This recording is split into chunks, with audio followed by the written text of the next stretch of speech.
Mariing itinanggi ng Office of the Presidential Advisor on Peace, Reconciliation and Unity ang mga ulat na nagtatakda sa Mindanao bilang isang terror hotspot kasunod ng pagbisita sa Pilipinas ng dalawang sospek sa pamamaril sa Bondi Beach sa Sydney, Australia.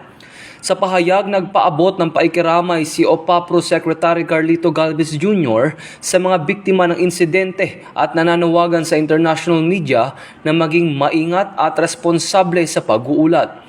Ayon kay Secretary Galvez, walang beripikasyon mula sa intelligence na mag-uugnay sa Mindanao sa terorismo. Kinumpirma ng immigration authorities na dumating sa bansa ang dalawang sospek noong November 1 at iniulat ang Davao bilang kanilang huling destinasyon.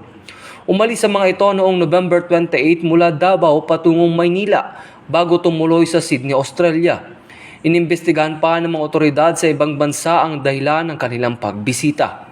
Noong December 14, naganap ang pamamaril sa isang Jewish holiday celebration sa Bondi Beach na ikinasawi ng 15 katao. Umakyat sa 16 ang bilang matapos mapatay ang isa sa mga salarin. Mariin ding kinondena ni Pangulong Ferdinand Marcos Jr. ang mga misleading claims na inilalarawan ang Pilipinas bilang training hotspot ng terorismo.